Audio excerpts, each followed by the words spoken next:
welcome to this yin yoga class. We are going to practice yoga however we're dressed. So I've just got my jeans and a top, so you can do this anytime, anywhere, whatever you're wearing. But you might find a blanket's helpful. You can even do this yoga practice after a meal. You don't have to wait. So we begin by settling into our seat. Now I've put that blanket underneath my sitting bones so that my hips are higher than my knees and it's more comfortable, because we're going to begin this class by sitting still and just connecting with our breath. And this is yin yoga, where we hold the pose for a little time. We do that so we can get into the connective tissue. So begin by just settling your mind and preparing for the practice. And the theme of this sequence is the beginner's mind. So if you are a beginner and you've not tried this yoga before, then I will explain as we go on how it works. And if you've done this thousands of times or many times, then the beginner's mind is always a helpful way to approach things. A lovely quote I like about the beginner's mind is by Suzuki Roshi, who says, "In the beginner's mind there are many possibilities, but in the expert's mind there are few."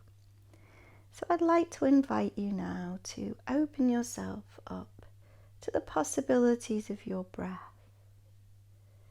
Notice your inhale, how that feels in your body, in your mind. Focus just for a little while purely on those inhales. Noticing sensation, noticing effect.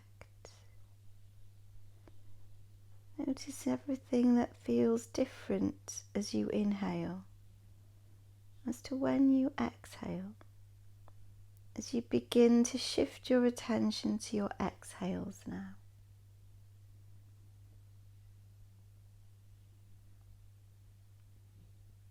And the infinite possibilities that focusing on your breath can open up for you.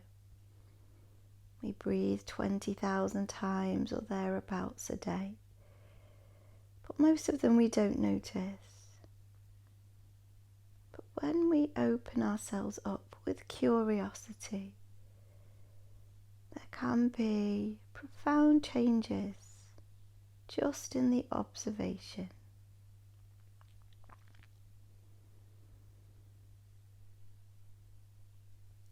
And just starting to bring awareness to where the mind is right now. The mind likes to flit into the past and hurl headlong into the future. It's very difficult for the mind to stay present, but breathing is a great tool to help you do that. And maybe just simply saying to yourself as you breathe in, breathing in, and as you breathe out, breathing out. Just try this for a little while, whether it's new to you or just with the beginner's mind approach.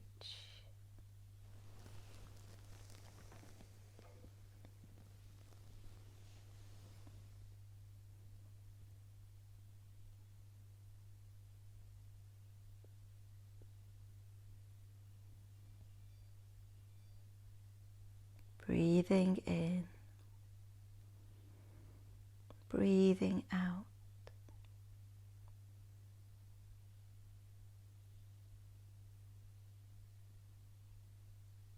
And then maybe you'd like to open yourself to the possibilities of the third part of the breath, the pause, that very subtle pause that comes between inhales and exhales, and between exhales and inhales. Some of us might take a long pause. Some of us Might take hardly any pause at all. Just notice.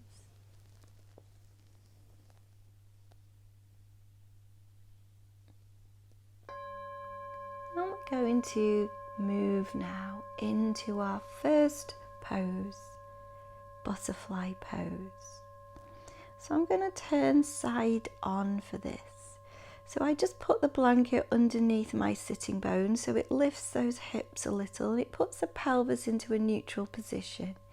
And then we take the soles of the feet together, so we might have the heels close, or we might have those heels a little closer to the front of the mat. And the hands rest however they feel comfortable on the lower legs. Now to begin, just sitting up nice and tall, and a big inhale to lift the sternum. And as you exhale, just soften gently into this space. We're going to be in each pose for 3 minutes. So if you need to move around or adjust your position, what we're aiming for in each of these poses is stillness. And we want to be mindful in yin yoga that we play the edge. And that means that very subtle line between discomfort and pain. So when we stay in poses for a little while, the sensations might be a little intense in some parts, but we should never move over into a state where it's painful in the body. So signals of pain are something sharp, sudden, electrical in nature. Anything that would cause you to take a sharp intake of breath, because we want to cultivate that steady breath that we've just practiced. So why do we practice yin yoga? In yin yoga, we are working deeper than the muscles. We are working on the connective tissue that surrounds all the bones, the joints, the organs of the body. And this tissue responds best to moderate holds for longer time. Muscles respond to repetitive movement. But connective tissue needs a little more time. And there are many advantages of yin yoga. It trains us to become comfortable with discomfort. And that doesn't just mean physicality. It might mean discomfort of hearing difficult news or just having a difficult situation. So we learn from this mild discomfort of having to sit still with intense situations and sensations. And we learn to cultivate that breath. But we get the added advantage that as we stay here and those minute shifts happen in the connective tissue, the deep breathing enhances the flow of prana or chi, the life force within us that's more than simply breath. Helps to nourish the mind and the body and condition the tissues to become more elastic. So yin yoga is a practice for mind and body. And our first pose, butterfly pose, helps to open the connective tissue along the back line of the body. So just sit here now and notice where you feel the sensations of the physical body. It might be around the hips, the lower back, it might be the upper back, the shoulders. Using the beginner's mind. On an inhale, slowly come up. Take the hands behind the back and just rock the knees gently side to side to activate that chi, moving around the body. And our next pose is caterpillar pose. So sitting with the hips elevated a little, maybe putting a blanket under the backs of the knees, straightening out the legs. And then we're going to take that big inhale to lift the sternum again. and fold forward over the legs, allowing the back to gently round. And if your hamstrings are really tight, you won't be able to fold forward enough to allow gravity to draw you down. So if that's the case, bend your knees a little and allow the back to round more fully. And if that doesn't work, you could sit on some more cushions or another blanket. If the neck feels strained by the weight of the head, you could support your head in your hands. And you can experiment with the hand positions, resting the hands on the floor or the thighs. And then just allowing the body to soften. If you do have any lower back disorders which don't allow for flexion of the spine, then don't allow the spine to round. In that case, keep the back as straight as you can. And then just keep that nice steady breath. And as we gently worked on the back line of the body, we're adding the legs this time to this caterpillar pose. So we are gently stressing in a good way the ligaments along the back of the spine. This pose also helps to compress the stomach organs, which helps to strengthen the organs of digestion, stimulates the kidneys, and massages the heart. So settle here. We're about halfway through now.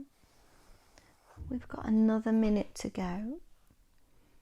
Remembering that if you feel pain or discomfort, you can always move out of the pose.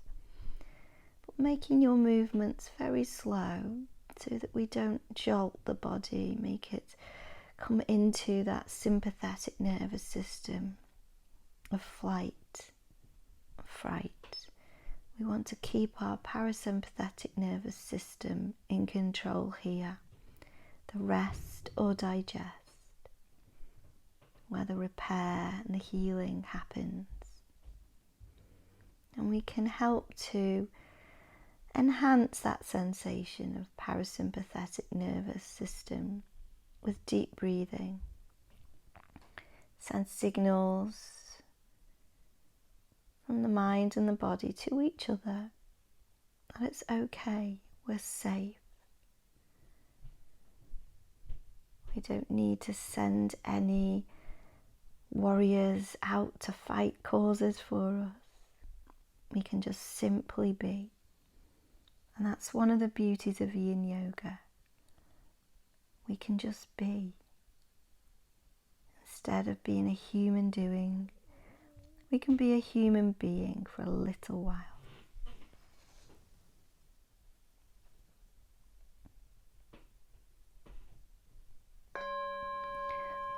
Slowly, using your hands to push the floor away, slowly roll up. And then we can shake out the legs, so we could bend the knees and rock the knees side to side, or just give them a little shake. And we'll prepare for our third pose. So we're going to come and lie down on our bellies now for Sphinx pose. So clasping your elbows with the opposite hands, move the elbows just ahead of your shoulders, propping yourself up. So you can make a little shelf for the chin with the hands, or you could just leave the arms down like the Sphinx statue that it's named after. And notice how this feels in your lower back. If the sensations are too strong, move your elbows further ahead, lowering your chest closer to the floor. And for a gentle Sphinx, just allow yourself to just rest on the face. So you could just make a little pillow with the hands, rest the side of the face if any of those previous positions are too intense. And the Sphinx pose can be a very deep compression of the sacral lumbar arch between L2 and L3 vertebrae, which is known as the door of life. So just decide how much stimulation you want and then settle into a shape that's comfortable for you. And this pose helps to tone the spine. So if you have a bulging or herniated disc, you might find this pose quite helpful. But always be mindful, any pain, anything sudden, sharp or electrical in nature, and ease out.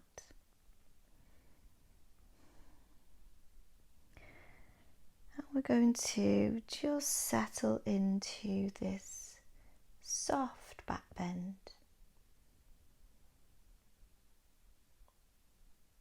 Let's go back to the beginner's mind. If you've done this pose before, if there's something new you notice, if it's new to you, then just observe where you feel the sensations.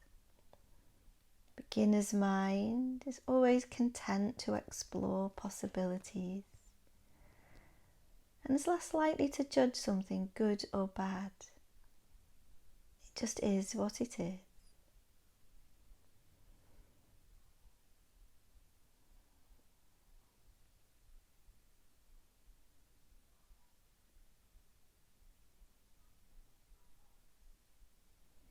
And if you find your head getting a little heavy for your neck, just try resting your head in your hands.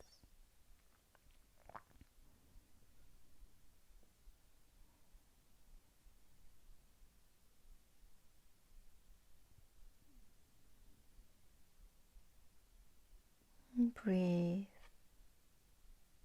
Breathing in, breathing out.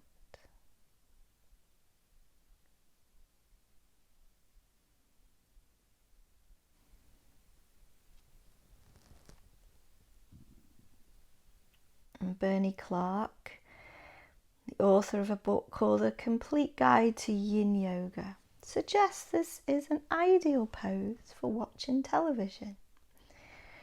So if you want to give your spine a little bit of therapy when you're watching a program, then maybe come into this position. But I would avoid War and Peace. You don't want to be there for too long.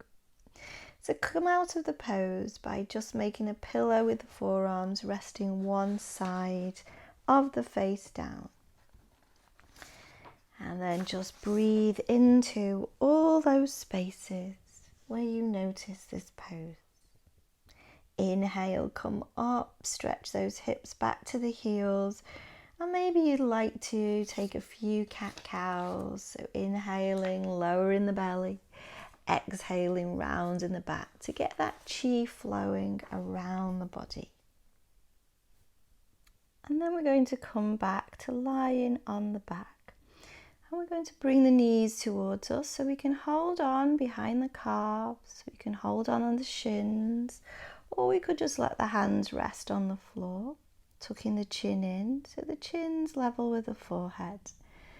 And cradle pose is an upside down version of child's pose. So it's a little bit gentler on the spine. And it just helps to find a little space in the sacrum. A little stimulation of the stomach as you bring the knees towards you. The yang version of this is known as wind relieving pose, as it's seen to be therapeutic for the digestive system. So just see if you can breathe. We're not going to be here for the full 3 minutes. We're just going to use this midway through our practice just to break things up. So see if you can feel the belly gently pressing against the thighs as you inhale, and feel that space opening up as you exhale. Breathing in, breathing out.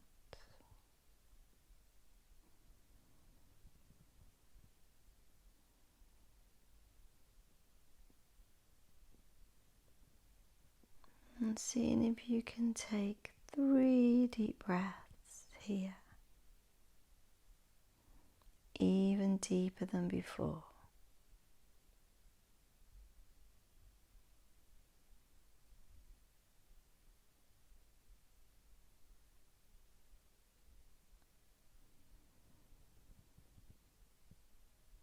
And come back to those pauses.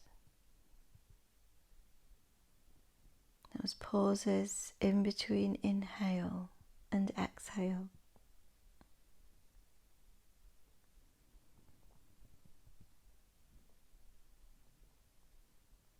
And just rest your attention here. See if you can find that absolute stillness of mind, of body, of breath.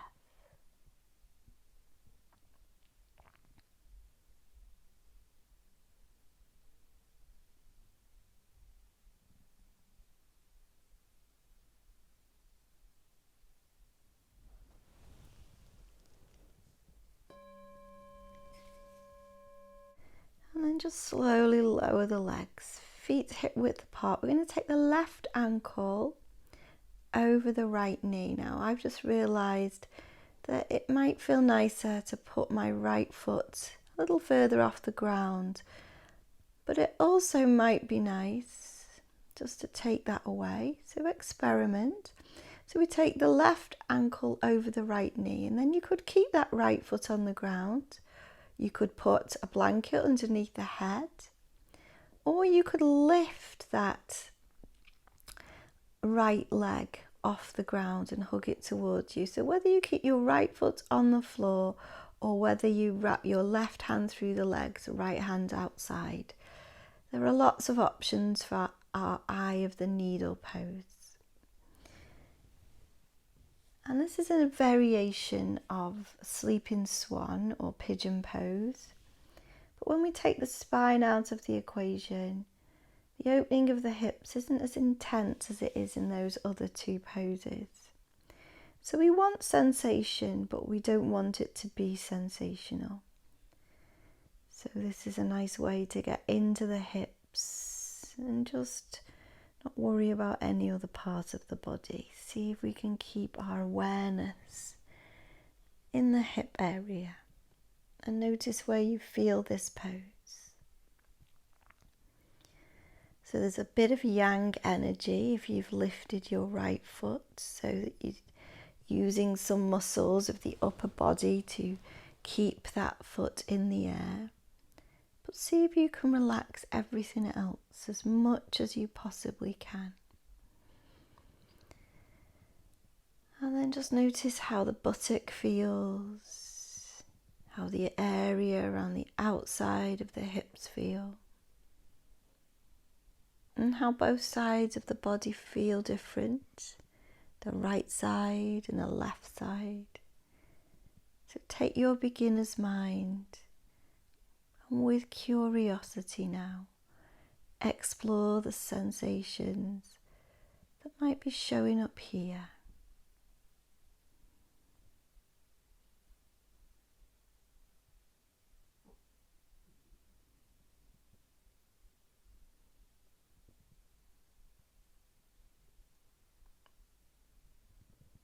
And then just take a little check-in with the thoughts. Are your thoughts still present with what's happening right now? Or have they darted off into past or future? Another quote I like about observing thoughts is to leave your front door and back door open. Let your thoughts come in and go, but just don't invite them in for tea. So acknowledging there will be thoughts, but just let them come and go, just like your breath.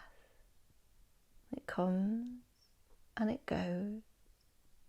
It comes again and it goes again.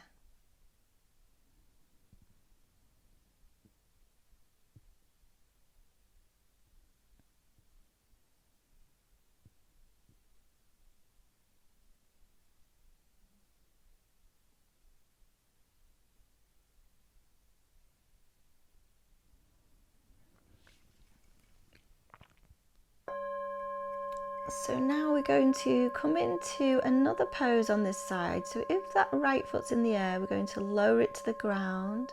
We're going to take the arms over the head and we're going to twist the knees over to the right side. So the sole of your left foot might be somewhere on the ground. Now if this twist is a little too intense for you, you could uncross the legs.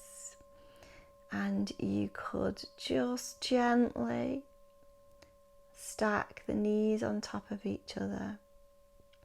You could take the hands down to the waist. You could even put a blanket underneath the knees to lift the floor up a little way towards you, so that twist isn't as intense. But you want to be nice and comfortable as we begin our twist. And I like to put the twist towards the end of the practice, as it helps to restore the equilibrium in the nervous system and to release tension in the spine. So twists help to massage the stomach organs, and the deeper you breathe, the deeper you will be massaging those stomach organs. If you have any shoulder issues or are prone to tingling in the hands when you extend your arms over your head, you might not want to put your arms over the head, but rest them wherever they feel comfortable. You might also want to draw your lower hand to rest on the ribs. That can be quite a comforting position to be in. And it's said that twists are a really good way to begin to end the practice, because it removes kinks and knots in the body, and it's a nice way to come into relaxation. You're already on the back. So this twist will help to nurture the shoulder joint and the upper spine, as well as the tissues in the upper chest and the shoulders.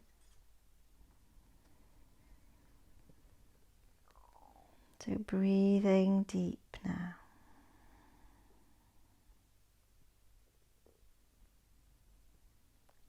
Feeling those nice slow inhales and exhales.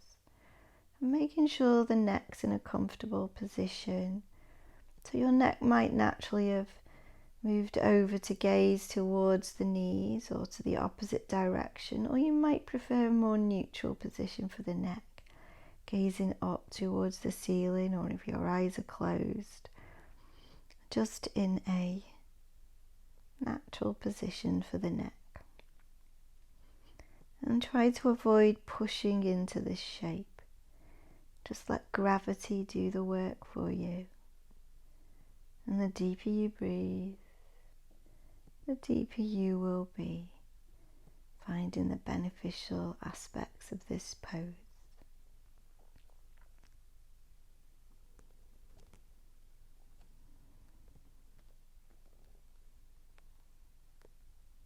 Our efforts in Yin Yoga should be directed from achievement to non-achievement,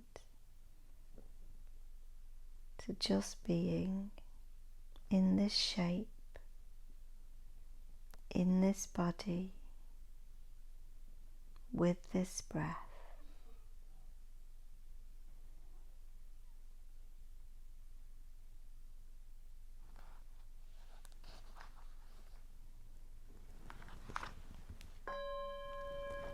To exit this pose, the first thing we do is bring the neck into a neutral position, gazing up. And then on an inhale, we roll the knees. We might want to hug the knees, hands onto the knees and roll them. And then we'll do the other side. So we'll take the right ankle over the left knee. And remembering you can keep that left foot on the floor, or you could thread your right arm through the legs, left hand on the outside, and just lift off. So experiment, try it both ways. Maybe take the hands down beside you, or maybe take the arms over the head. Come into eye of the needle pose on the second side. So just because we did one thing with one side of the body doesn't mean that we do the same with the other. Use your judgment. Where do you feel that sensation that feels just right? That you could stay here for 3 minutes without moving. Make sure the neck is comfortable in a neutral position or gazing to right or left. Maybe as you do this with the beginner's mind, just start to notice how this changes the shape and sensation. And as we come towards the end of the practice, I'm going to talk less now and let you feel more. So the next sound you will hear will be the singing bowl to remind you that it's time to move to the next pose.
Slowly bring that gaze to neutral for the neck, and then let the knees roll over to the left side. And again, you could take the arms over the head, or you could rest the hands on the belly. You could uncross the legs and put that blanket underneath the knees to bring the floor up towards you a little more so you're not straining. So again, you will have different balances on each side. Some sides might need more support than others. And then settle into this shape. And this is our final pose before relaxation. Bringing out the last bit of tension in the body. Once again, I'm going to talk less now. And the next time you will hear any sound will be the singing bowl to remind you to move into our relaxation pose.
Slowly bring the neck to neutral, knees in towards you, and we'll come into Shavasana, our final pose, lying on the back with the legs hip width apart or wider, and I'm just scrunching under the blanket to make a little hammock for my head so that my chin is level with my forehead and I'm in the optimum position to relax.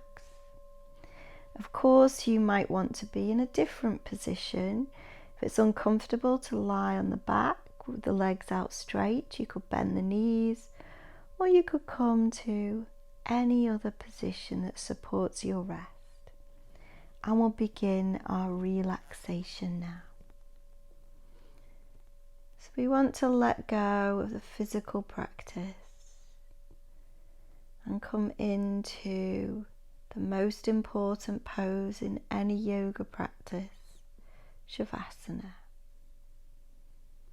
The easiest pose to get into, the hardest pose to master, as it requires a completely still mind. And to practice finding stillness in the mind, we're going to relax the body, beginning with the toes, and then the heels, the balls of the feet, the arches of the feet, softening the tops of the feet, the ankles, the calves, the knees and the shins, the tops of the thighs, the backs of the thighs, the hips and the pelvis, and the lower back. the upper back, softening the shoulders, the arms, the fingers and the thumbs, resting the palms of the hands, feeling the weight of the head supported by the ground as you relax all the muscles of the face, around the eyes and the cheeks, the jaw and the throat, softening the space between the collarbone, relaxing the chest, the abdomen, and all the internal organs, to the whole of the body can soften and relax.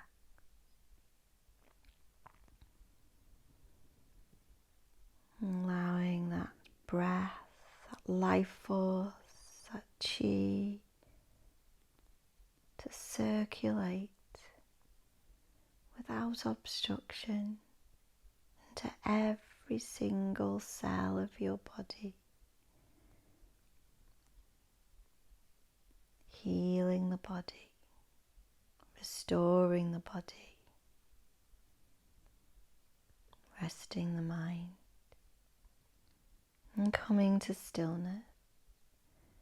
And I'll leave you here for a little while longer until the singing bowl will remind you that it's time to slowly exit this pose.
Ever so slowly now, begin to deepen your breath.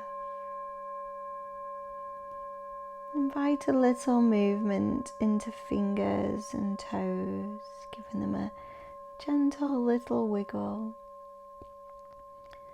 Maybe you'd like to slowly reach the arms over the head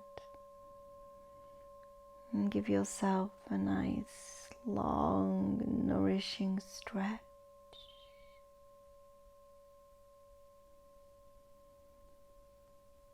Reaching the fingers away from the toes.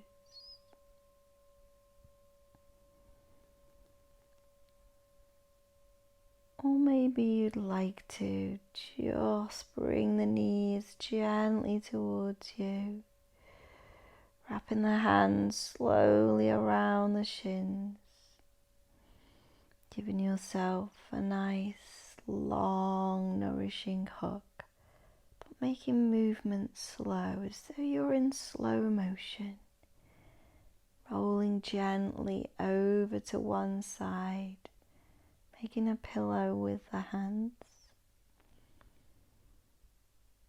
and come back when you're ready to a comfortable seated position, and resting the hands on the knees or the thighs, closing your eyes.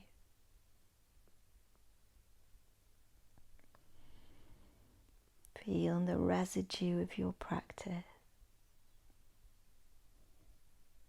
Thank you for joining me. Namaste.